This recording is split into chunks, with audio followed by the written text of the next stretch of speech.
Madhav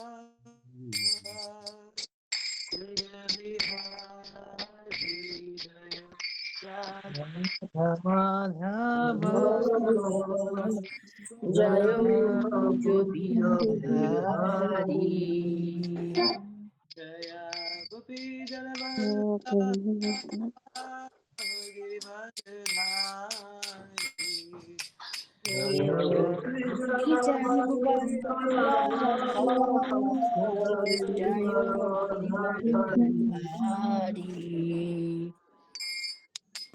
Yashodanandan Braj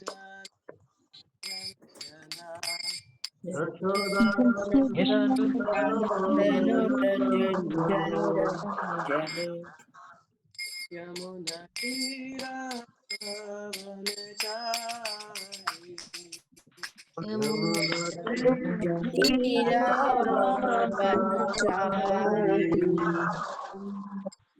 Prabhu one request can all be muted क्योंकि okay ওকে সবাই একটু মিউট করে রাখবেন মাতাজি একাই করছেন ঠিক আছে না হলে আবার ক্লাস করতে হবে अपनी जगह पे गाइए मैं गाती हूँ ठीक है आप म्यूट करके गाइए थोड़ा सिंक रहेगा बिकॉज सबका आगे पीछे है ना ओके थैंक यू जय राधा माधव कुंज बिहारी जय राधा माधव जय कुंज बिहारी यशोदानंदन व्रज जनरंजना यशोदानंदन व्रज जनरंजना यमुना तीरावनचारी यमुना तीरावनचारी जय राधा माधव जय बिहारी जय राधा माधव जय कुंज बिहारी यशोदानंदन ब्रज जनरंजना यशोदानंदन ब्रज जनरंजना यमुना तीरावनचारी यमुना तीरावनचारी हरे कृष्णा कृष्णा कृष्णा हरे हरे हरे राम राम राम हरे हरे हरे कृष्णा कृष्णा कृष्ण हरे हरे हरे राम राम राम हरे हरे हरे कृष्णा कृष्ण कृष्ण हरे हरे हरे राम राम राम हरे हरे हरे कृष्णा कृष्ण कृष्ण हरे हरे हरे राम राम राम हरे हरे हरे कृष्णा कृष्ण कृष्ण हरे हरे हरे राम राम राम हरे हरे हरे कृष्णा कृष्ण कृष्ण हरे हरे हरे राम राम राम हरे हरे जय राधा श्याम सुंदर श्री राधे जय राधा श्याम सुंदर श्री राधे जया प्रभुपद शिला प्रभुपद हरे कृष्ण। तो हम लोग वर्स स्टार्ट करते हैं प्रभु। हाँ तो हरे कृष्णा माता जी। यस माता जी। Sorry to interrupt you. Yes please. Mataji, actually, like our mentor and the president of Food for Life Department, ISKCON Siliguri. His Yes. Grace Kishore Gorango Prabhu is also joined with us. So I kindly request Kishore Gorango Prabhu to convey his message towards you. Yes, please. Krishna Kishore Babu Hare Krishna Mataji. Hare Krishna Prabhu. হ্যাঁ সৌরভী বলো। হ্যাঁ প্রভু, আপনাকে অনুরোধ করছি প্রভু, আমাদের actually মাতাজিকে বলছি আপনি আমাদের ওই মেন্টরের জন্য তো আপনি কিছু যদি বলতেন এই हरे ক্লাস कृष्ण माताजी। Hare Krishna Prabhu. हाँ प्रणाम। प्रणाम। बहुत अच्छा आपका क्लास आज हम लोग सुन पाएंगे। तो वृंदावन से आप बिलोंग करते हैं, बहुत अच्छा लग रहा है जो आपका श्रीमुख से भगवान का दिव्य कथा वृंदावन के कथा सुनेंगे, इसलिए हम लोग को बहुत इंतजार है। तो अभी आप आपका श्रीमुख से हरि कथा सुनाइए, हम लोग भगवान का बात कथा सुन के थोड़ा तृप्त होंगे। और बहुत अच्छा लगा आपको आप क्लास में ज्वाइन हुआ। और नेक्स्ट आज का क्लास के बाद नेक्स्ट आपका क्लास भी हम लोग बीच बीच में मांगेंगे, दीजिएगा class. Thank you so much प्रभु जी। गुण नहीं है बट वैष्णव का कृपा होता है, हम कुछ बोल पाते हैं। सो प्रसन्नता हुई आप सबसे मिलके। भक्त लोगों का बहुत उत्साह है, जब ज्वाइन किया देखा बहुत अच्छा नाम जप कर रहे थे। सो आप ब्लेसिंग्स दीजिए कि मैं कुछ बोल सकूं जैसे गुरुजन और आचार्य गणों ने बताया है। तो हम शुरू करेंगे। कृपा करके बताइए। हरे कृष्णा माता जी के नाम को राम राम। तो आई थिंक हम लोग वर्ड्स रिपीट नहीं करते हैं, है ना? तो मैंने हिंदी में वैसे खोल लिया था, मुझे लगा था शायद हिंदी में रहेगा क्लास। तो ओके, मेरा थोड़ा इतना प्रिपरेशन नहीं है हिंदी को लेके, बट मैं प्रयास करूँगी थोड़ा हिंदी में अच्छे से बोलने के लिए। चलिए विल स्टार्ट। ओम नमो भगवते वासुदेवाय। ओम नमो भगवते वासुदेवाय। भगवते ओम नमो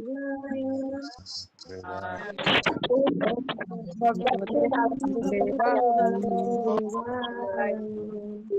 ओम नमो भगवते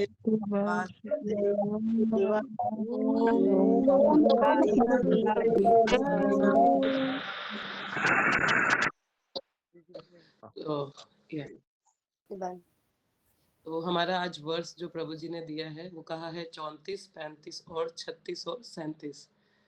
हरे कृष्ण माता जी प्रणाम। बाचा कल्पतरुश्च कृपा Sindhu okay, so will read. आप लोग क्या करते हैं, रिपीट करते हैं कि डायरेक्टली बोलते हैं, क्या कैसे चलता है? माताजी एक्चुअली रिपीट तो करते हैं, तो आज टाइम भी मेंटेन करना है तो स्टार्ट कर सकते हैं माताजी, कोई इशू ओके, नहीं। Thank you. Please request everyone कि थोड़ा वो म्यूट रहे, नहीं तो थोड़ा डिस्टर्ब हो जाता है बीच में फ्लो। तो ओके, धन्यवाद। तो विल रीड। मैं श्लोका थोड़ा इंग्लिश से ही पढ़ लेती हूँ। Chapter 7 verse 34। ओके। शिब्रया निनिशन्तां राजवा बाध्वा रिपुं बलात् प्रहार्जुनं प्रकोपितो भगवान् अम्बुचेक्षणः। शिब्रया निनिशन्तां रज्वा बध्वा रिपुं बलात् प्रहार्जुनं प्रकोपितो भगवान् अम्बुचेक्षणः। शिब्रया निनिशन्तां रज्वा बध्वा रिपुं बलात् प्रहार अर्जुनं प्रकोपितो भगवान अम्बुचेक्षणः। तो हम लोग शब्दार्थ नहीं कर रहे हैं, सीधा अनुवाद और तात्पर्य में जाएंगे। अनुवाद और तात्पर्य श्रील प्रभुपाद जी द्वारा। जय श्रील प्रभुपाद। तो एक्चुअली 4 वर्सेस हैं, तो मैं एक एक करके वर्स लेंगे। तो अभी पहले इस पे चर्चा करेंगे, तो देन आगे का वर्स एक एक ही पढ़ेंगे हम। अश्वत्थामा को बांध लेने के बाद अर्जुन उसे सेना के पड़ाव की ओर ले जाना चाह रहा था कि अपने कमल नेत्रों से देखते हुए भगवान श्री कृष्ण ने क्रुद्ध अर्जुन से इस प्रकार कहा। तात्पर्य, यहाँ पर अर्जुन तथा भगवान श्री कृष्ण दोनों को क्रुद्ध बताया गया है, लेकिन अर्जुन की आंखें लाल तांबे के तप्त गोलों के समान थी, जबकि भगवान की आंखें कमलवत थी। इसका अर्थ यह है कि अर्जुन तथा भगवान के क्रोध रूप एक जैसे नहीं हैं। भगवान दिव्य है और किसी भी अवस्था में पूर्ण है। उनका क्रोध भौतिक प्रकृति के गुणों के वशीभूत बद्ध जीवों के क्रोध जैसा नहीं होता है। चूंकि वे पूर्ण है, अतएव उनका क्रोध तथा उनकी प्रसन्नता एक समान है। उनका क्रोध प्रकृति के 3 गुणों में प्रकट नहीं होता। यह अपने भक्तों के हित के लिए उनके मन के झुकाव का प्रतीक मात्र होता है, क्योंकि वही उनकी दिव्य प्रकृति है। अतएव उनके क्रुद्ध होने पर भी क्रोध का पात्र धन्य हो जाता है। वे सभी परिस्थितियों में अपरिवर्तित रहते हैं। मैं आगे के भी वर्सेस पढ़ना चाहूंगी। पहले मेन पार्थ पित्रा तुम बंधु में यो आस्वनाथ सुप्तान व धीनिष्य बालकान। भगवान श्री कृष्ण ने कहा, हे अर्जुन, इस ब्रह्म बंधु को छोड़कर तुम दया मत दिखलाओ, নিরঞ্জন क्योंकि প্রভুজি মাইকটা বন্ধ করুন। নিরঞ্জন প্রভুজি মাইকটা বন্ধ করুন। হরে কৃষ্ণ, সবাই মাইক অফ করুন। হ্যাঁ, কেউ মাইক অন করবেন না। হরে কৃষ্ণ। क्योंकि इसने सोते हुए निर्दोष बालकों का वध किया है। तात्पर्य, ब्रह्म बंधु शब्द महत्वपूर्ण है। जो व्यक्ति ब्राह्मण कुल में जन्म लेता है किंतु ब्राह्मण कहलाने के योग्यता नहीं रखता, उसे ब्राह्मण बंधु कहकर संबोधित किया जाता है, ना कि ब्राह्मण। उच्च न्यायालय के न्यायाधीश का पुत्र स्वतः ही न्यायाधीश नहीं हो जाता, लेकिन न्यायाधीश के पुत्र को न्यायाधीश का रिश्तेदार कहने में कोई हर्ज नहीं है।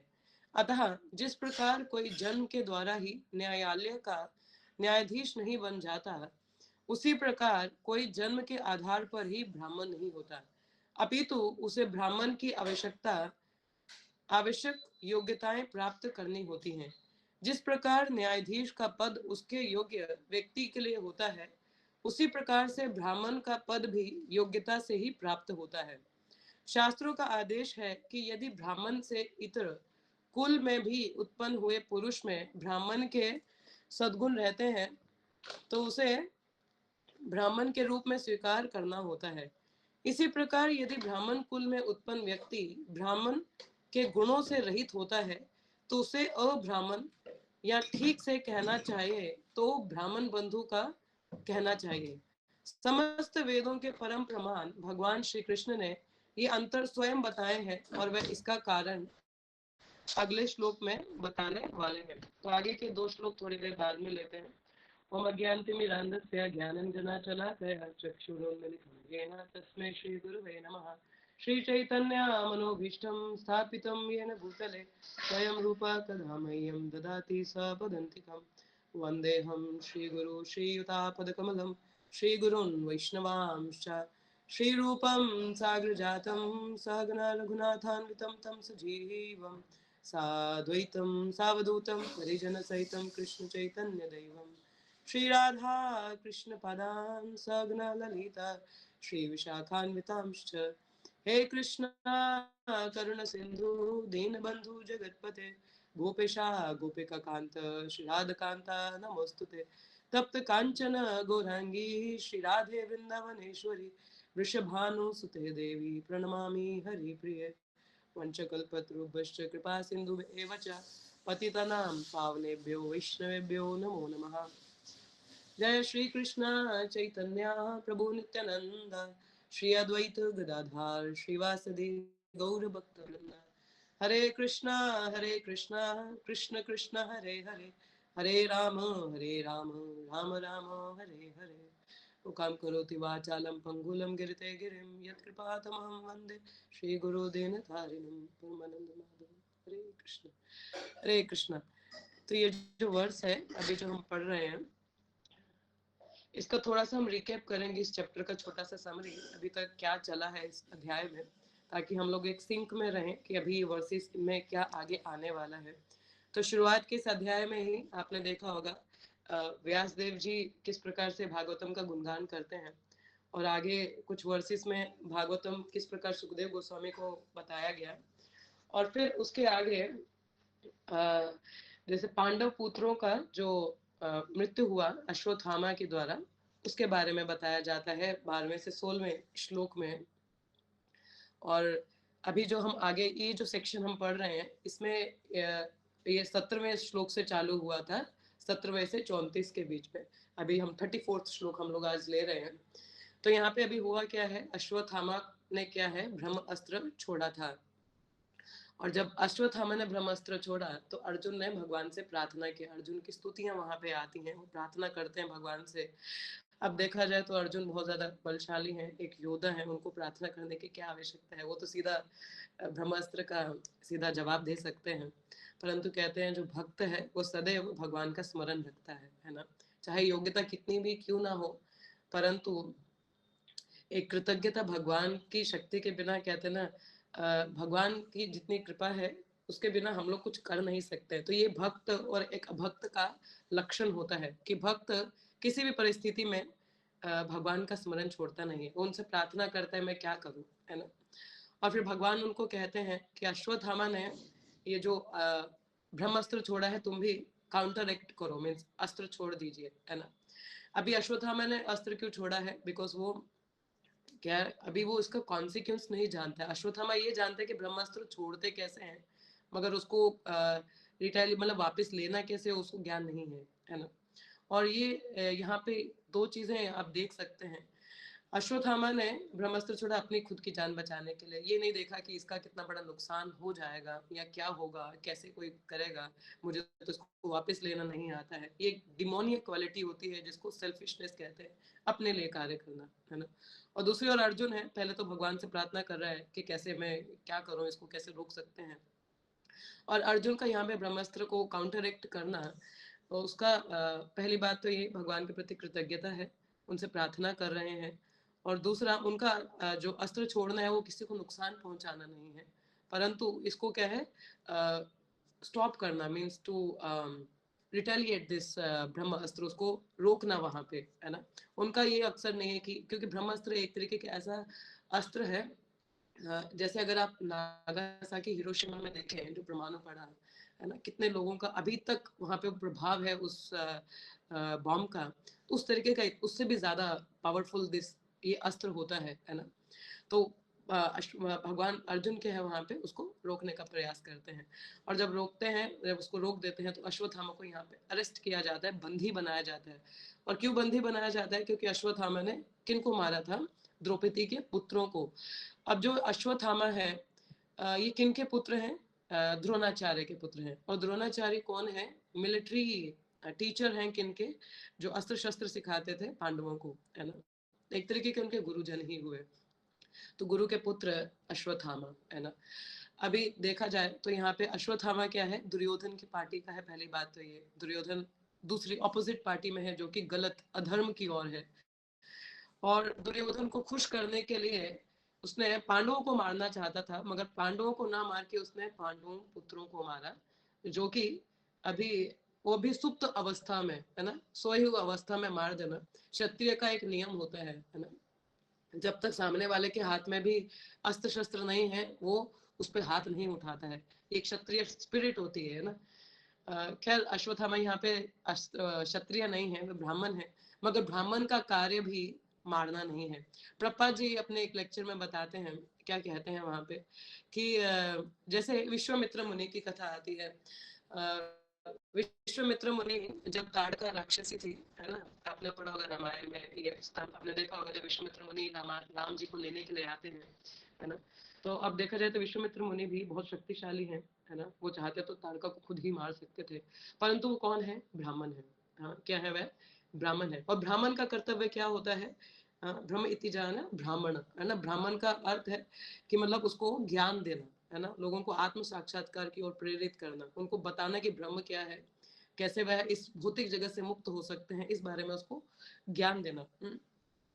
परंतु अश्वत्थामा ऐसा नहीं है। एक तो पहली बात खुद ही अस्त्र इतना छोड़ दिया, उसको पता भी नहीं है कि इसको कैसे रोका जा सकता है ना। तो विश्वामित्र मुनि का उदाहरण दे रही थी, वे भी ब्राह्मण थे, बहुत ज्यादा उत्पीड़न हुआ ताड़का राक्षसी की वजह से, परंतु उन्होंने क्या किया, प्रभुपाद ने बताया कि ताड़का राक्षसी से बचने के लिए उन्होंने दशरथ महाराज के पास में गए, जो क्षत्रिय थे, है ना, क्षत्रिय को अप्रोच किया कि आप जाके इसको निवारण करिए, मैं नहीं देख सकती, क्योंकि वो क्षत्रिय का कार्य है, ब्राह्मण का कार्य नहीं है। क्या है वह?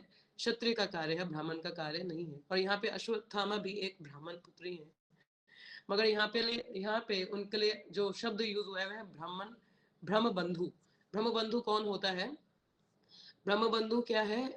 जैसे प्रभुपाद जी उदाहरण दे रहे हैं तात्पर्य में, क्या उदाहरण देते हैं कि यदि कोई लॉयर है या जज है, तो जज का पुत्र जज नहीं हो जाता है ना, उसमें योग्यता होनी चाहिए। तो उसी प्रकार से अगर हमारे घर में कोई इंजीनियर है, तो जरूरी तो नहीं कि आगे बच्चा भी इंजीनियर ही हो, अनटिल और अनलेस वो वैसा क्वालिफिकेशन हो, वैसा पढ़ाई किया हो, है ना।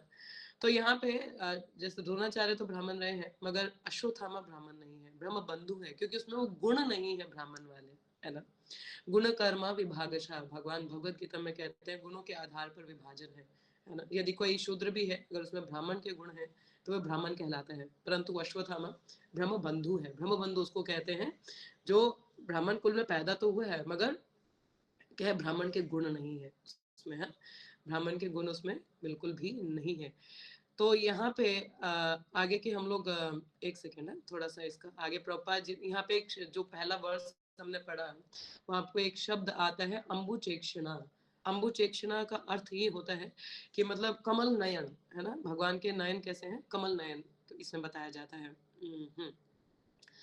सो जैसे लोटस आइड, और जैसे भगवान के जितने भी अंग है, नमो पंकजना भाया, नमो पंकजने मालिने, मनो पंकजन नेत्राय, ऐसे बताया जाता है कि भगवान के जो नेत्र हैं वो कमल समान है, नाभि है ना। तो इस तरीके से कमल से उनका कंपैरिजन कंपैरिजन तो नहीं कहा जा सकता, मतलब उस तरीके से संबोधित किया जाता है। वैसे देखा जाए तो कमल भी इतनी उच्च कोटि की फूल नहीं है कि भगवान का उनसे कंपेयर किया जाए आंखें या वैसे, परंतु भौतिक जगत में सबसे अच्छी चीज, अच्छा सुंदर अगर आप बोले तो उसी को कहा जाता है। तो हम भौतिकवादियों के लिए वही उदाहरण लेते हैं, इसलिए कमल नयन, अम्बुचेक्षणा, एकक्षणा मीन्स आंखें, और अम्बुज है ना, तो मतलब lotus side, petal, lotus side eyes. तो यहाँ पे कहते हैं कि जैसे भगवान की आंखें कमल नयन है, वैसे प्रकुपिता भी है। प्रकुपिता मीन्स क्रोध आंखें, है ना, मतलब क्रोध। तो जैसे मायावादी प्रभुपा जी कहते हैं एक श्लोक में, बताते हैं कि जैसे मायावादी, नॉट दैट एज द मायावादी थिंक कि कुपिता वेरी एंग्री मीन्स कि भगवान भी क्रोध होते हैं क्या? भगवान तो बहुत ही काइंड होते हैं, मीन्स बहुत विनम्र होते हैं, या कहे जाए कि बहुत कृपालु होते हैं, तो उनको क्रोध कैसे आ सकता है, मतलब how come he so angry, है ना, वो कैसे हो सकता है? ऐसा नहीं है, भगवान में जितने भी इमोशंस हैं वो हमें भी हैं, जो लक्षण उनमें हमें भी आते हैं, है ना। तो प्रकुता मीन्स, प्र मीन्स स्पेसिफिकली प्रकाश रूपेण मीन्स कुपिता वेरी एंग्री। तो भगवान जैसे सही के लिए उत्साहित भी हैं, तो गलत के लिए सजा देने के लिए भी आते ही है ना। तो यहाँ लिखा है तो भगवान यहाँ पे अर्जुन को आगे क्या कहते हैं, कमल नयन तो है मगर प्रकुपिता, क्रोध भी है उनमें, है ना। तो क्रोध किसके लिए है? जब भक्तों के लिए कुछ गलत रहता है तो भगवान को क्रोध भी आता है। जैसे पांडव के पुत्रों को मारा गया, जो कि वह आयु नहीं है उनकी युद्ध करने की, हम बोले कि एक तो आयु बहुत कम है और ऊपर से सुप्त अवस्था में, है ना, वैसे मारा गया। तो कितना हीनियस एक्ट है, इट्स वेरी मतलब बहुत बुरा आप बोले कुकृत कार्य किया गया है ना। तो यहाँ पे इसीलिए भगवान का वहां पे क्रोध है, और अर्जुन को उत्साहित करे कि तुम्हें उनको मारना चाहिए, यू शुड किल अश्वत्थामा, है ना, क्योंकि वह ब्रह्म बंधु है, ब्राह्मण भी नहीं है वो, क्योंकि ब्राह्मण का उसमें गुण भी नहीं है। कोई कह सकता है कि भगवान यहाँ कैसे एक ब्रह्म हत्या की बात कर रहे हैं, है ना। तो यहाँ पे ये क्लियर हो जाना चाहिए हमको कि ब्रह्म हत्या नहीं है, क्योंकि वो ब्राह्मण ही नहीं है, पहली बात तो ये है ना। जैसे मैं अभी पहले थोड़ा गीता का सेशन था, उसमें बता रही थी कि जैसे कोई गोस्वामी का टाइटल होता है ना, गोस्वामी, गो मीन्स इंद्रियां, स्वामी मीन्स उनका मालिक, मास्टर, है ना। तो जो इंद्रियों को पूर्णतः कंट्रोल में, वश में रखता है, उसको गोस्वामी कह देते हैं। ये नहीं कि हम अपने आगे टाइटल लगा दें हम गोस्वामी हैं, तो क्या आप गोस्वामी कहलाएंगे? जी नहीं। जैसे हमारे रूप गोस्वामी है, सनातन गोस्वामी है, तो असल में उनकी इंद्रियां वश में हैं, वो उनके स्वामी हैं, तो इसीलिए वो गोस्वामी है ना। तो अगर वो इंद्रिय वश में नहीं, हम गोदास हैं, तो ये गोदास को गोस्वामी टाइटल देने से वो गोस्वामी तो नहीं हो जाता, है ना, उसको वैसा रिस्पेक्ट तो नहीं दिया जाएगा, है ना। जैसे बताया जाता है कि अगर शूद्र भी ब्राह्मण के गुण रखता है ना, तो उसको ब्राह्मण जैसे सम्मान दिया जाता है ना, गुण कर्म विभाग। तो इसलिए यहाँ पे ब्रह्म हत्या का कार्य नहीं है ना, simply because he was a ब्रह्म बंधु, उसमें ब्राह्मण गुण नहीं है, तो वहां पे भगवान इसलिए क्रोध होकर उनको कहते कि इनको मार डालिए, है ना। ओके, सो आगे यहाँ पे है जैसे क्षत्रिय का कार्य जैसे बताया जाता है लड़ना, है ना, और ब्राह्मण का कार्य है ज्ञान देना, है ना। सो दैट इज ब्रह्म एति परमात्मेति भक्ति। तो या सो आगे हम देखते हैं यहाँ पे एक तो ये शब्द आता है ओके, थोड़ा सा मैं आगे पढ़ूँ एक बार। हाँ, यहाँ पे ऊपर के जो पहला वर्स है 34 में, यहाँ पे ये भी बताया गया है कि भगवान पूर्ण है ना, पूर्ण मतलब हर तरीके में पूर्ण है। तो जैसे मैंने कहा कि हर इमोशन जो भगवान में वो हमें भी होता है ना, क्योंकि हम उनके अंश हैं तो हमें भी आता है, मगर हमारा परवर्टेड होता है। परवर्टेड मीन्स जैसे प्रेम है तो वो काम में है हमारे, हमें ना, वहाँ भगवान में प्रेम है तो हमें काम है, परवर्टेड रिफ्लेक्शन मीन्स उल्टा, है ना। और हमारा जो क्रोध है या कुछ भी इमोशन है वो गुणों के अधीन होता है, क्योंकि हमारा जो शरीर है ये प्रकृति की देन है ना, जल अग्नि वायु इनसे बना हुआ है, तो हम गुणों के अधीन है, मगर भगवान दिव्य है, तो इवन उनका क्रोध भी दिव्य है। ऐसा नहीं है कि हमें क्रोध आता है हमारी आंखें लाल पीली नीली हो जाती है, मगर भगवान का ऐसा नहीं है, उनके नयन तक भी कमल नयन ही रहते हैं, है ना। जैसे आपने देखा होगा भगवद गीता में जब भीष्म पितामह भगवान पर एरोस चलाते हैं, उनको मजबूर कर देते हैं वो चक्र उठाने के लिए, तो उसमें भगवान आगे बढ़ रहे हैं, मगर उसमें जब वो स्तुति करते तो इतना सुंदर विवरण भगवान का देते हैं कि इतने सुंदर लग रहे हैं भगवान। हाँ, तो मतलब हर परिस्थिति में भगवान क्या है, एक अलग ही दिव्य स्वरूप है, क्योंकि वो भौतिक नहीं है ना, गुणों के अधीन नहीं है, इसीलिए। तो और अपने भक्तों के हित के लिए भगवान कुछ भी करने के लिए तैयार रहते हैं। तो अतः उनके क्रोध होने पर भी क्रोध का पात्र धन्य हो जाता है। तो वह सभी परिस्थितियों में अपरिवर्तित रहते हैं। तो भगवान को गुणों के प्रभाव से कुछ ऐसा नहीं हो जाता है, क्योंकि वो गुणों के ऊपर है।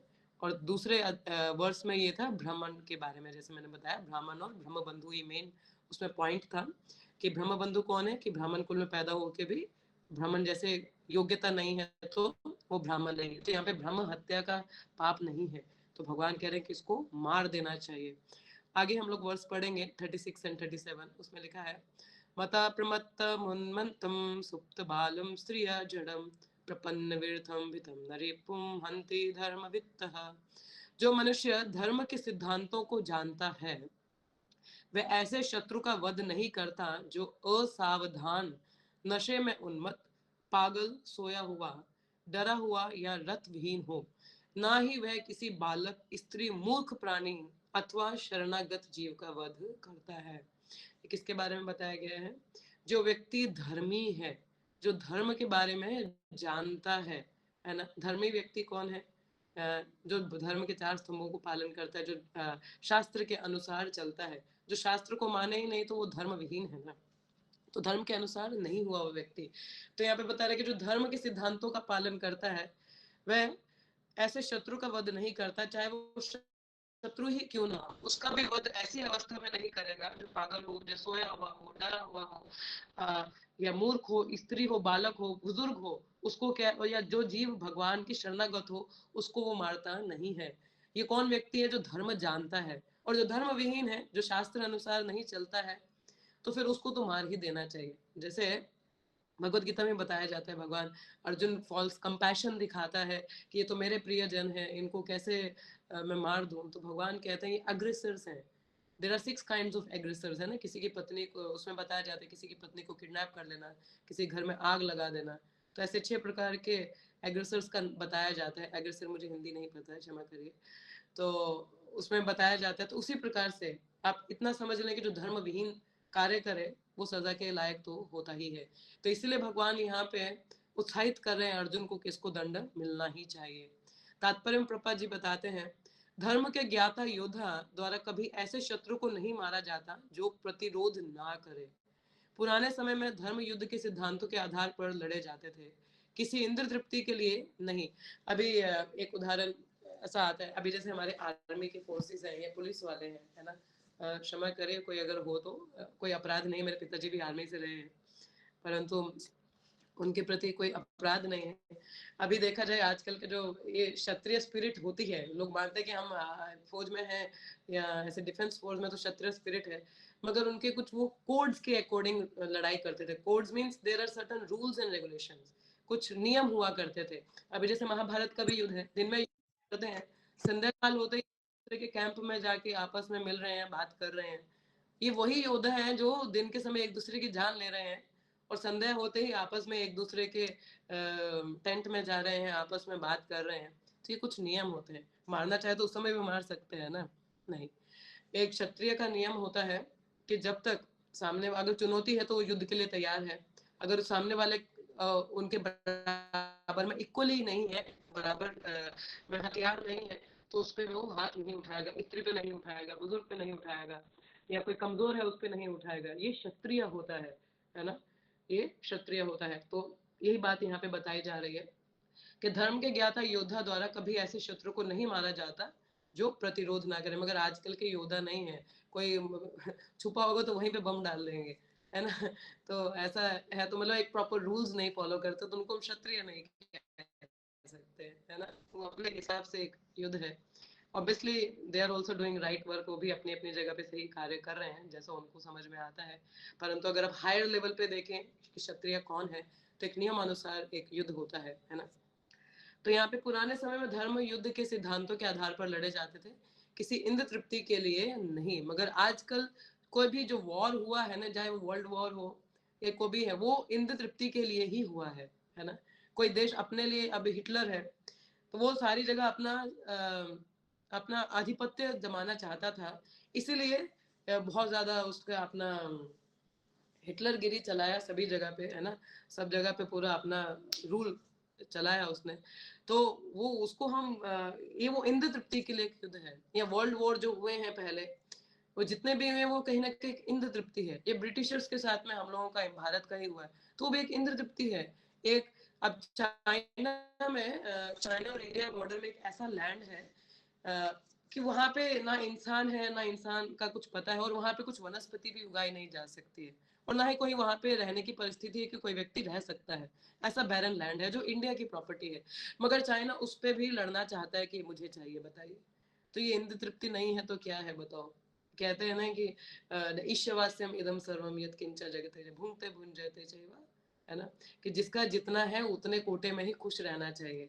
परंतु हम बढ़ाना चाहते हैं तो इंद्र तृप्ति के लिए युद्ध की कामना करते हैं, युद्ध करते हैं, है ना। तो ये इंद्र तृप्ति के लिए युद्ध है। तो यदि शत्रु प्रमत्त हो, सोया हो इत्यादि जैसा कि ऊपर कहा गया है, तो उसे कभी भी मारना नहीं चाहिए। धर्म युद्ध के ऐसे कुछ नियम होते हैं, है ना। धर्म युद्ध, इसको धर्म युद्ध कहते हैं। जो महाभारत में हुआ वो धर्म युद्ध था, परंतु अब जो लड़ाइयां होती हैं, कारगिल का वॉर है, ये वॉर है, तो वो धर्म युद्ध नहीं है, क्योंकि धर्म स्थापना नहीं हो रही है। कहीं ना कहीं एक देश का इंद्र तृप्ति है कि मुझे इस पे आधिपत्य चाहिए। क्यों चाहिए? देखा जाए तो वैसे वेपन्स की एक उदाहरण दी जाती है, कि आपके पास कितना पावर है। जैसे कोई दो व्यक्ति का आपस में झगड़ा हो जाए, है ना, तो जिसके पास में अगर पिस्तौल है तो गोली, बंदूक से ही गोली मार देगा, नहीं है तो थप्पड़ मार देगा, है ना, मगर बच जाएगा। मगर वो हथियार है तो हथियार का इस्तेमाल करेगा, है ना। तो हथियारों की जरूरत ही नहीं थी। सभी देशों ने बोला हमें परमाणु चाहिए, हम फ्यूचर में अपने देश की रक्षा करेंगे, मगर किस लिए? कि किसी दूसरे देश पे डालने के लिए, जरूरत ही नहीं थी। अब है तो कहीं तो डालेंगे ना। तो ऐसा, ये केवल इंद्र तृप्ति की ही बात है कलयुग में, पहले भी। तो धर्म युद्ध के ऐसे कुछ नियम है। पूर्व काल में कभी भी स्वार्थी राजनेताओं की सनक के कारण युद्ध की घोषणा नहीं की जाती थी। कभी कोई राजनेता हाँ ठीक है चलो जी लड़ाई करते, नहीं, ऐसा नहीं हुआ, है ना। तो युद्ध पापों से रहित धार्मिक नियमों के आधार पर लड़े जाते हैं। धार्मिक सिद्धांतों के अनुसार की गई हिंसा तथा कथित अहिंसा से कहीं श्रेष्ठतर होती है। तो यहाँ पे कहा जा रहा है कि ये जो एक वायलेंस होता है, तथा कथित वायलेंस, है ना, जैसे बोला कि महाभारत में कितना ये हिंसा हुआ है वहां पे, मगर ये हिंसा नहीं है, ये एक तरीके की अहिंसा है ना। अहिंसा क्यों है? क्योंकि ये धर्म के आधार पर युद्ध हुआ है ना। किसी की इंद्र तृप्ति के अनुसार युद्ध नहीं हुआ, तो उसको हिंसा नहीं कहते हैं। जैसे प्रभुपाद जी को एक स्वामी जी आए, उनको बोला कि देखिए हम साधुगण हैं, साधु समाज में हैं, हमको अहिंसा परमो धर्म, हमें हमेशा नॉन वायलेंस फॉलो करना चाहिए, कभी किसी को मार पिटाई नहीं करना चाहिए, ऐसा है वैसा है। आप भगवत गीता पढ़ें, उसमें भी इसका डेफिनेशन दिया गया है क्या कहते हैं नॉन वायलेंस को। सो प्रभुपाद जी कहते हैं, वो गुरु थे, कुछ उनके चेले वे भी थे साथ में, तो बोला कि ये जो तुम्हारी शिष्या जो स्त्री है, इसको कोई छेड़ेगा, कुछ कर देगा, तो क्या तुम क्या करोगे? तो बोला, थोड़ी देर सोचा, फिर बोला मैं बस चुपचाप रहूंगा। और वो जो स्त्रियां शिष्य थी, बोला आप कुछ नहीं करेंगे हमारी रक्षा के लिए? तो प्रभुपाद जी ने बोला, ऐसी जगह पे हमें युद्ध करना चाहिए जहाँ गलत है, वो धर्म का है ना, तो उसको हिंसा नहीं कहते हैं। हिंसा है अपने स्वार्थ के लिए जो किया जाए, तो यहाँ पे उसकी बात की गई है। आगे का श्लोक है, सो प्राणानया परप्राणे प्रपुष्णात्याधृण कला तदधस्तस्य हि श्रेयो यथोषाधात्यधा पुमान। ऐसा क्रूर तथा दुष्ट व्यक्ति जो दूसरों के प्राणों की बलि पर पलता है, उसका वध किया जाना उसके लिए ही हितकर है, अन्यथा अपने ही कर्मों से उसकी अधोगति होती है। ये स्टेटमेंट बहुत इंपॉर्टेंट है। पहले के जमाने में क्या होता था, यदि कोई किसी का मर्डर कर देता था, मतलब किसी को मार दिया जाता था, मार देता था, तो उसको वही सजा दी जाती थी, है ना, उसको फांसी की सजा दी जाती थी या उसको भी मार दिया जाता था। क्यों? उसका उसी जन्म में वो कर्म खत्म हो गया, है ना। कर्मा क्या है? जो किया है उसका भुगतान करना, है ना। तो पहले के समय में ऐसा होता था, जो जैसा करता था उसको वैसा ही सजा दिया जाता था। अगर मर्डर किया तो उसका भी ऐसा ही सजा दिया जाता था, मृत्यु दंड मिलता था। अगर मिल जाए तो अच्छा है, वहीं पे खत्म हो जाए, है ना। तो उसी प्रकार से अभी जैसे यहाँ लिखा गया कि मिल जाए तो अच्छा ही है ना। ऐसा क्रूर तथा दुष्ट व्यक्ति, नहीं तो क्या है, कर्मा पाइलअप होता रहता है। पाइलअप मीन्स बहुत ज्यादा इकट्ठा हो जाता है, फिर इकट्ठे उसका भुगतान करना बहुत हैवी पड़ जाता है, बहुत भारी पड़ जाता है। इसलिए साथ साथ में कर्मा कट जाए तो बहुत ही अच्छा है ना। तो उस तरीके से बताया जा रहा है। तो तात्पर्य प्रभुपाद जी कहते हैं, जो व्यक्ति क्रूरता तथा निर्लज्जता पूर्वक दूसरों के जीवन की बलि पर पलता है, उसके लिए प्राण का बदला प्राण ही उपयुक्त दंड है। ये शास्त्रों की बात है। राजनीतिक नैतिकता का तकाजा है कि क्रूर व्यक्ति को नरक जाने से बचाने के लिए उसे प्राण दंड दिया जाए, नहीं तो नरक में जाके उसको बहुत कड़ी सजा मिलेगी। अभी यहीं पे ही सजा खत्म हो जाए तो फिनिश नहीं हुआ, तो एक तो कर्मा पाइलअप होता है और उतना नरक में उसको बहुत भुगतान करना पड़ जाता है। तो यदि शासन किसी हत्यारे को प्राण दंड देता है तो अपराधी के लिए ये अच्छा होता है, क्योंकि उसे अगले जन्म में इस हत्या कर्म के लिए फल भोगना नहीं पड़ेगा, क्योंकि जो कर्म किया इसी जन्म में उसका भुगतान कर दिया, है ना। तो ऐसा प्राण दंड उसे हत्यारे के लिए न्यूनतम संभव दंड है। और स्मृति शास्त्रों में कहा गया है कि उन्हें, जिन्हें राजा द्वारा प्राण के बदले प्राण के आधार पर दंडित किया जाता है, वे अपने सारे पापों से मुक्त हो जाते हैं, यहाँ तक कि वह स्वर्ग लोक जाने के पात्र भी बन सकते हैं। देखिए कितना अच्छा है। तो यदि किसी ने कुछ का पाप कर्म किया है, इसी जन्म में उसको सजा मिल जाए, उसी उसी का दंड, तो क्या है, फिनिश। अब यहाँ पे ऐसा मत ले लीजिएगा इस चीज को कि हम पाप कर्म करेंगे जैसे क्रिश्चियंस लोग करते हैं। क्रिश्चियंस क्या करते हैं, पाप कर्म करते हैं, सैटरडे संडे चर्च जाते हैं, शनिवार रविवार को वहाँ पे कुछ डोनेशन देते हैं, जो फादर होते हैं वहाँ पे कन्फेस करते हैं, मैंने ऐसा ऐसा इस हफ्ते ऐसा पाप किया, ऐसा पाप किया, बोले क्षमा करो बस। तो वापस आ जाते हैं और फिर से वही पाप कर्म करते हैं। तो ये कर्म कटना नहीं होगा, है ना। क्या 2 दिन जाके बोले हाँ ठीक है मैंने गलती कर दी, क्षमा कर दीजिए, और फिर दोबारा वही कार्य करेंगे, तो वो सही बात नहीं हुई। वही बात है, अभी कुंभ मेला में बहुत लोग नहाने गए, स्नान करने गए, अच्छी बात है, पाप कर्मों को भुगतान करने गए, परंतु कुछ बदलाव नहीं हुआ उस चीज का, है ना। कोई परिवर्तन नहीं है, तो उसे स्वर्ग नहीं जाएंगे। वो मत समझिए कि वहां पे खत्म हो गया, हाँ ठीक है मैंने कुछ पश्चाताप कर लिया, कुछ सजा ले ली, नहीं ऐसा नहीं है, ठीक है। तो वो गलत चीज है। ऐसा वो उसको कहते हैं हाथी स्नान, है ना, कि हाथी जैसे नहाता है बाहर आके दोबारा मिट्टी डाल देता है, तो वैसा नहीं। तो यहाँ पे जैसे लिखा, तो यदि ओके सो या जिन्हें राजा द्वारा प्राण के बदले प्राण के आधार पर दंडित किया जाता है, वे अपने सारे पापों से मुक्त हो जाते हैं, यहाँ तक कि वे स्वर्ग लोक जाने के पात्र भी बन सकते हैं। नागरिक संहिता तथा मतलब पाप कर्म उसकी सजा मिलने के बाद में उसमें परिवर्तन भी है, ये नहीं है कि दोबारा से वही पाप कर्म कर रहे हैं तो स्वर्ग नहीं जाएगा वो। तो नागरिक संहिता तथा धार्मिक सिद्धांतों के महान रचनाकार मनु के अनुसार पशु के मारने वाले तक को हत्यारा समझना चाहिए, क्योंकि पशु मांस कभी भी सभ्य मनुष्य का भक्ष्य नहीं होता। देखिए, तभी हमारे इस्कॉन में नॉनवेज, हमारे इस्कॉन क्या किसी भी धार्मिक संस्था में जाइए, वो मांस मच्छी खाने के लिए हम मना करते हैं, क्योंकि ये एक हिंसा है। अपनी जीभा के स्वाद के लिए हम किसी जानवर को मारते हैं तो ये बहुत बड़ी हिंसा है। यही नहीं, इवन भ्रूण हत्या भी बहुत बड़ी हिंसा है। गर्भ में बच्चे को मार देना भी एक मर्डर है। ये तो मर्डर है ही है, तो उसका बहुत बड़ा उग्र कर्मा होता है, तो हमें ध्यान देना चाहिए। सभ्य मनुष्य का मुख्य कर्तव्य तो भगवत धाम वापस जाने के लिए अपने आप को योग्य बनाना है। उनका कहना है कि पशुओं के वध के पीछे पापी गिरोहों का नियंत्र षड्यंत्र रहता है, अतः वे उसी प्रकार दंडनीय है जिस प्रकार की षड्यंत्रकारी गिरोह को सामूहिक रूप से किसी मनुष्य की हत्या करते हैं। तो अभी जैसे पशुवध की बात प्रभुपाद जी कर रहे हैं, तो कहते हैं कि जो मांस खाता है, जो मांस काटता है, जो मांस बनाता है या लेके आता है, उसमें जहां जहां भी उसका योगदान है उन सबको सजा मिलती है। ये नहीं कि मैंने तो खाया नहीं जी, मैं तो बस लेके ही आया था। नहीं नहीं, आप लेके तो आए हैं ना, मैंने तो सिर्फ काट के बेचा ही था, मैंने थोड़ी ना, उसको भी सजा मिलती है। वो सभी उस पाप के भागीदारी होते हैं। जैसे मर्डर तो किसी एक व्यक्ति ने किया, मगर बाकी लोगों ने प्लानिंग तो की ना, तो सभी उसके भागीदारी होते हैं। तो जो पशु वध की आज्ञा देता है, हाँ ठीक है मार दो, हाँ, जो पशु वध करता है, जो काटे गए पशुओं को बेचता है, जो पशु मांस पकाता है, जो ऐसे भक्ष्य का वितरण करता है, और वह भी जो ऐसे पकाए भक्ष्य को खाता है, वह सभी हत्यारे हैं और वह सभी प्रकृति के नियमों द्वारा दंडनीय हैं। चाहे हमारी लॉ बुक में उनको सजा नहीं मिलती है, मगर प्रकृति के नियम बहुत स्ट्रांग होते हैं। यदि आपको याद हो, एक बार नेपाल में भूकंप आया था। नेपाल में एक फेस्टिवल मनाया जाता है जहाँ पे लाखों की तादाद पर गाय और बैल का सरेआम गर्दन काटा जाता है उनका, यहाँ पब्लिक में। इट्स देयर फेस्टिवल, ये उनका एक फेस्टिवल है, ये नेपाली लोगों का है ना, उनका एक साल में एक बार कभी होता है, और उसमें लाखों की तादाद में पूरी गली में पूरा खून देखेगा, वो भी लोगों के सामने गला काटते हैं गाय और भैंसों का।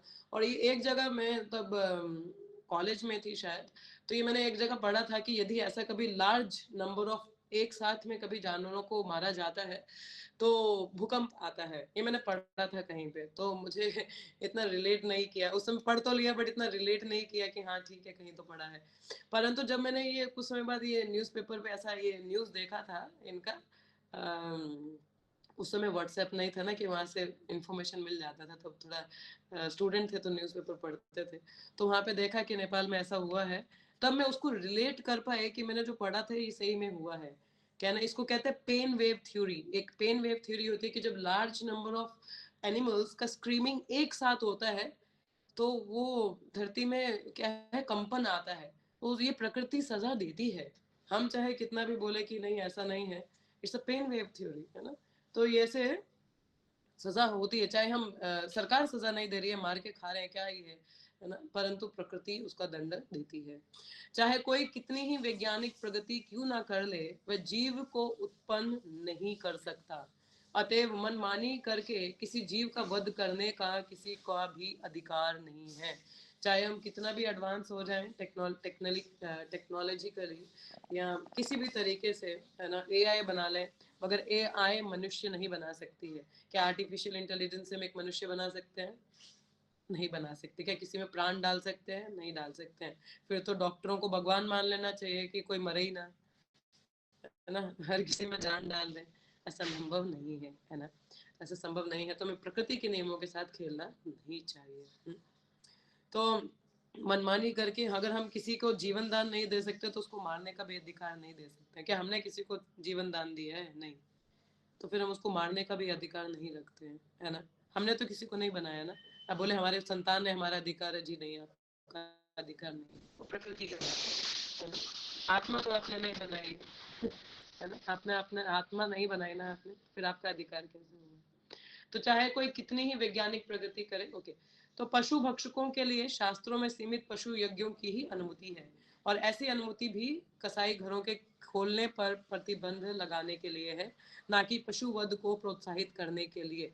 शास्त्रों में जिस विधि के अंतर्गत पशु यज्ञ की अनुमति दी गई है वह बलि किए जाने वाले पशुओं तथा पशु पक्षियों दोनों की ही हित में है। यह पशु के हित में यो है क्योंकि बलि होने वाला पशु वेदी में बलि होते ही मनुष्य योनि प्राप्त कर लेता है और पशु भक्षक भी स्थूल पापों से बच जाता है।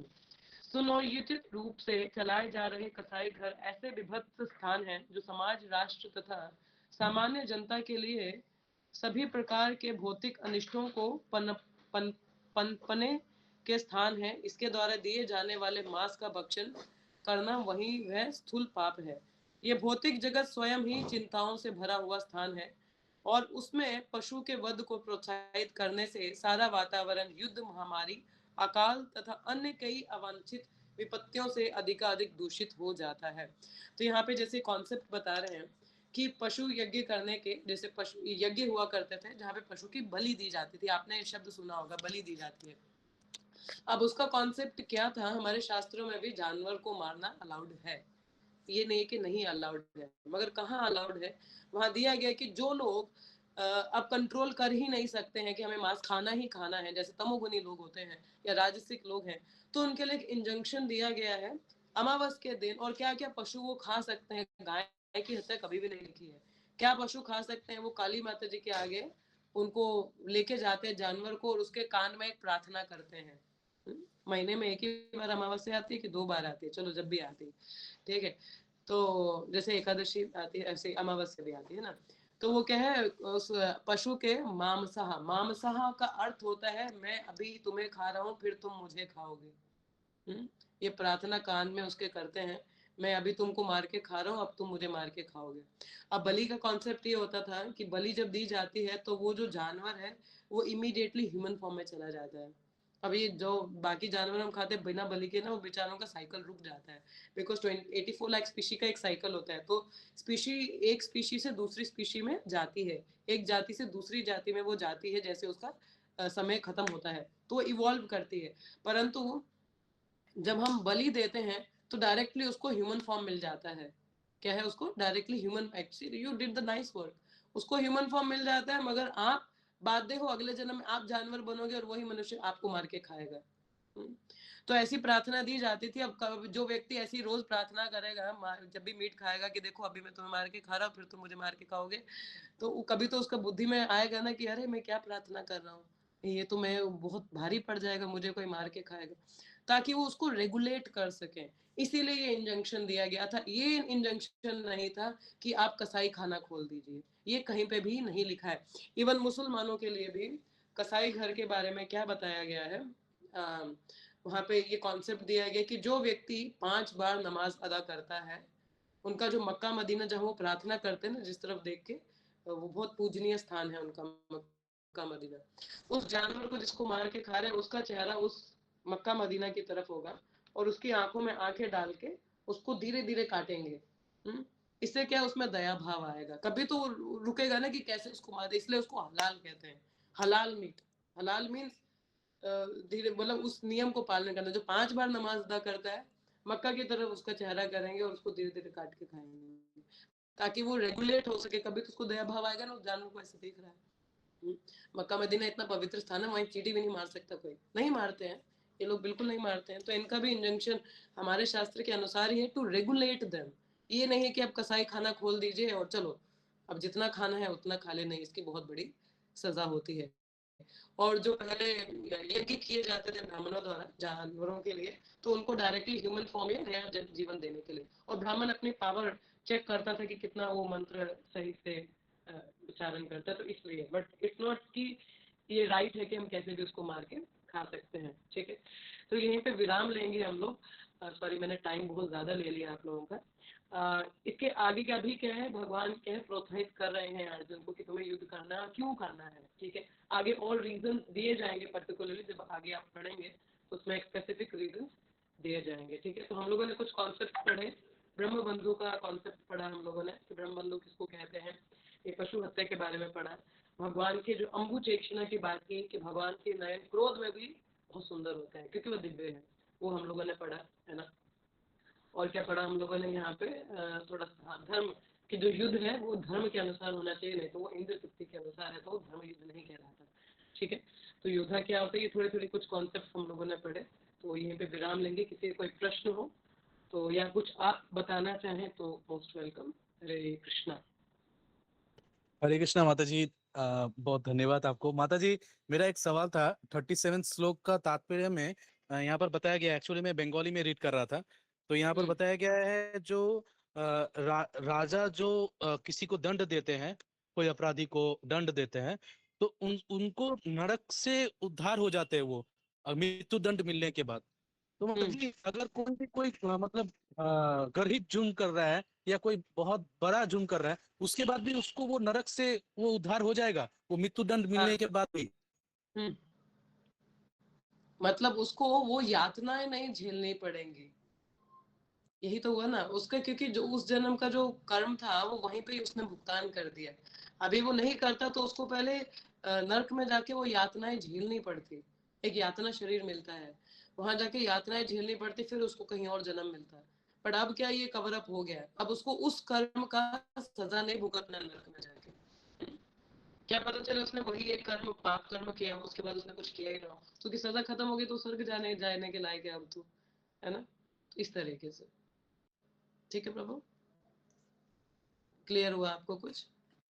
हरे कृष्णा माता जी, धन्यवाद माता जी। अगर किसी का कोई सवाल है तो पूछ सकते हैं। हरे कृष्णा। हाँ, हरे कृष्णा माता जी, प्रणाम। सुब्रत फ्रॉम कलकत्ता। माता जी, I have I cannot ask any question, but I do not have any that much of level. So I have two query. First query is कि suppose people are doing wrong things and they will get the punished at the level of when they are die. But is there anything? Suppose today he is a human. After his die, he has given so many guilties in his life, in his human birth time. So after his when he get the punishment at the place of heaven or whatever you told, so after he has covered his punishment, can he get the again human birth? Is it possible? Yes, he will after 84 lakh species of cycle. Okay. No, If but he gets into the animal kingdom, तो वो पूरा 84 लाख का cycle खत्म करने के बाद में उसको ह्यूमन फॉर्म मिलेगा. He has to go through the whole cycle. But not only one birth of animal or one birth of anything, birds kind of things. After that he get the human birth. Not like that, na? Lakh species, नवा लक्षानी, जैसे बताया जाता है कि there are 20 lakh, जैसे 9 lakh aquatics हैं, ये 20 lakh trees हैं, या 4 लाख स्पीशीज ह्यूमंस के, ये जो पूरा साइकिल है ना, द होल साइकिल ही will go through. And suppose उसकी प्रवृत्ति जैसे सुअर के शरीर में गया, तो सुअर के शरीर के आगे जितने भी आगे जो स्पीशीज आती हैं, ही will go through all the species, और उसके बाद में कहीं उसको मनुष्य जीवन मिलता है. और जब मनुष्य जीवन, कहते हैं कि दुर्लभ मानुष जन्म, कि ये मनुष्य जीवन बहुत, देखो 84 लाख जिसमें केवल 4 लाख ही मनुष्य जोनी है, बाकी 80 लाख जानवर का है, तो उतना वो भुगतान करने के बाद में. मगर जानवर जोनी में कोई कर्म नहीं होता है, जानवर जो भी कर रहा है उसको कर्म नहीं लगता है, केवल मनुष्य के लिए कर्म होता है, वो ऑलरेडी सजा जानवर में जाके. ठीक है. So Mataji, as per your word, see, if any human have any some things, so after if he get punished, if he will get punished, then he have to cross every step of their human, मतलब their animal lives and everything, मतलब जहाँ पे जाएगा वहाँ से, then he will continue up to 84 lakhs of journeys, then he will get human. Okay. He has to go through where he has gone, taken the birth. वहां से वो पूरा साइकिल खत्म होने के बाद ही आगे आएगा. He will get the human. Okay. My next last and next query. Yes. Suppose Mataji, people are born in Bengal, right, which is a place of Mahaprabhu. The people place in India, who is also the place of Mahaprabhu, right? The person born in world, anybody, any country in the world, that is also the same country, but the same universe. So it is also, if you consider that is also the same universe and people in the born of that same universe, right? So my query is, suppose you also suppose here people are in outside of India, that is not a matter. But thing is key, my query is key, people will get motivated if you tell few words like how, because you have not born in Bengal or in India, but outside of India, if you born and due to Guru Kripa, due to Prabhupada's Kripas, you have taken the Sanatana Dharma, right? Krishna's consciousness. So what you feel that Krishna's consciousness is more better than the culture you have born and brought up. So if you can tell something which can motivate us to grow our life on a Sanatana Dharma. This is my query. It's not about where you born, Prabhu, because कहते हैं it's like मैं shortcut में ही बताऊं तो ये है कि ब्रह्मांड भ्रमित है कौन भाग्यवान जीव गुरु कृष्ण प्रसाद पाए भक्ति लता ली। तो ये हमारा भाग्य नहीं है, भक्त लोग हमारे लिए भाग्य लेके आए हैं, है ना। सो जो भक्त लोग हैं वो भाग्य लेके आते हैं। ये कृपा केवल भारत या विदेश की बात नहीं है, कृपा हर किसी के लिए मिल रही है। अब कोई ले लेता है, कोई नहीं ले रहा है ना। तो जो ले लेता है उसके लिए तो उद्धार है, नहीं ले रहा है उसके लिए नहीं है। तो कृपा हर जगह ही है। अभी व्यक्ति के खुद के कर्म भी होते हैं कहीं से कि वो उसका रुझान है उस चीज में। या मुझे स्टार्टिंग से ही काफी क्यूरियस रहती थी लाइफ को लेके, एक इंक्यूजिटिव नेचर था। तो जो भगवत गीता की ओर लेके गया, तो भगवान कहते हैं हर किसी के हृदय में है, हाँ, कि मुझसे स्मृति आती है, ज्ञान आता है या फॉरगेटफुलनेस आती है। तो यदि हम भगवान को स्मरण करना चाहें, अगर हम सिंसियर हैं, तो भगवान उसका पूरा अरेंजमेंट करते हैं। जैसे मुझे इच्छा थी भगवत गीता पढ़ने की, कुछ अरेंजमेंट हुआ कि मेरे मित्र ने मुझे गीता दिया और इस तरीके से पूरा जर्नी स्टार्ट हुआ। सो इट्स ऑल अबाउट भक्तों की भी कृपा है, विशेषकर प्रभुपाद जी का जो गीता भागवत का मैसेज पूरे कहते हैं कि एक भक्त वैष्णव पालिते देवगण, मतलब एक वैष्णव है तो पूरा विश्व चल रहा है ना। वैष्णव पे आश्रित होते हैं सभी, एक वैष्णव की कृपा के कारण, है ना। तो ये सारी, अगर हम लोग भी भक्ति में है, कोई भी है भक्ति में कहीं से भी, कोई ये नहीं कि जैसे आप बंगाल में पैदा हुए तो आपके लिए ज्यादा, ऑब्वियसली जो इंडियंस हैं उनके लिए बहुत ज्यादा क्या कहते हैं कि एक जैसे कोई डॉक्टर है तो उसके बच्चों के लिए अगर डॉक्टर फील्ड में जाना तो आसान है क्योंकि उसको सपोर्ट है, सब गाइडेंस मिल जाएगा। मगर कोई दूसरे बैकग्राउंड से डॉक्टर बनना चाहे तो उसको ज्यादा मेहनत करनी पड़ती है, वही बात है। परंतु ऑब्वियसली आप लोगों के लिए ज्यादा फायदा है, सबके लिए है, जो भारत में है सबके लिए ही फायदा है। परंतु जो विदेश में है, एक भक्तों की वजह से वो भी एक धाम है, तो वो कृपा वहां पे आई है धाम के रूप में प्रभुपाद जी की वजह से, है ना। हर जगह इस्कॉन, हरि बोल। ठीक है।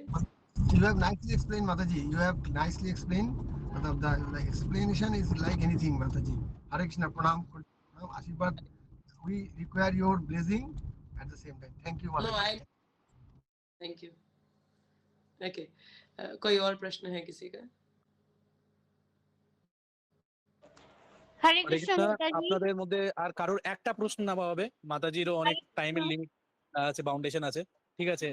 সঞ্চালী মাতাজি, হরে কৃষ্ণ। हरे कृष्ण, प्रणाम माता जी। I am from Siliguri, ISKCON. माता जी, हम लोग ये डेट डेट करते हैं, डेट को कोई समझ सकते हैं क्या? क्या करते हैं? ये जो हम लोग डेट, मृत्यु মৃত্যু Oh, death. তো हमको होना ही है। हाँ, জন্মিলে মরিতে হবে, অমর কে কথা কবে। तो हम लोग को if I will birth then I will death, this is fact। But ये डेथ को क्या कोई महसूस कर सकता है या हम लोग समझ सकते हैं ये लास्ट स्टेज? प्रभुपाद जी कहते हैं क्या है? मृत्यु ये है, सोना है और भगवान के साथ उठना है। भक्त के लिए मृत्यु ऐसी है ना। तो आप भक्त बनेंगे तो बहुत आसान है ना। तो भौतिकता के बारे में इतना, हाँ, भक्तों के बारे में मृत्यु कोई भय नहीं है। नहीं, वही तो, आप भक्ति करिए तो फिर हमारे लिए मृत्यु कैसी है? सोना है और भगवान के साथ उठना है। कितना अच्छा है ना। हाँ, वो तो है ही माता जी। तो ये मुझे जानना था माता जी आपसे। बहुत अच्छा प्रभु। माता जी प्रणाम। माता जी हरे कृष्णा। इतना मृत्यु के बारे में मत सोचिए, ये सोचिए अभी जो समय है वो भजन भक्ति में कैसे लगे, तो फिर मृत्यु कैसी रहेगी, बहुत आसान हो जाएगी। सोना है और भगवान के साथ उठना है। जय हरि हरि बोल माता जी, हरि हरि बोल। हरि बोल, हरि बोल, हरे कृष्णा। कोई और प्रश्न है किसी का? Anything else? Hare Krishna. I can take few more questions if there, then I can end. আচ্ছা মাতাজি কোশ্চেন নেবেন আরো দুটো, তাহলে আপনাদের মধ্যে কেউ প্রশ্ন করলে করতে পারেন।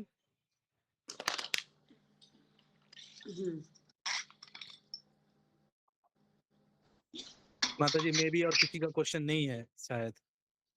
ओके, कोई सवाल है तो यहीं पे विराम लेंगे। गीता जयंती चल रही है, आप गीता भागवत पढ़ते हैं, प्रचार प्रसार करिए। जो सुनते हैं कहते हैं श्रवणम कीर्तनम, है ना।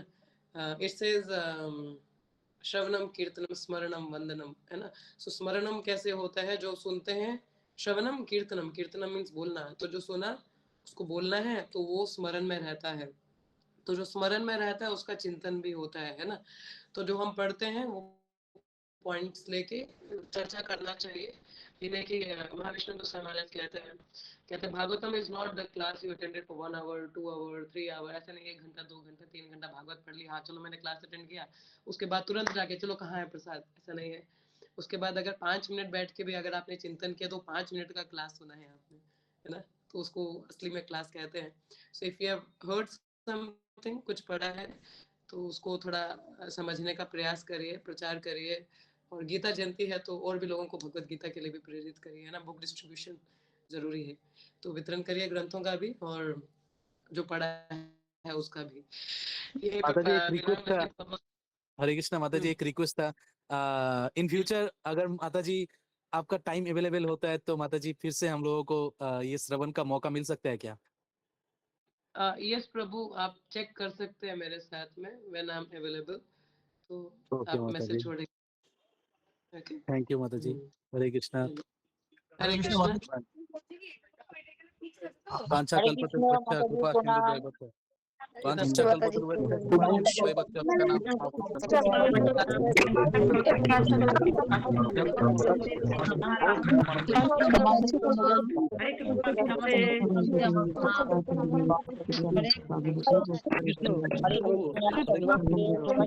हरे कृष्ण नमस्ते।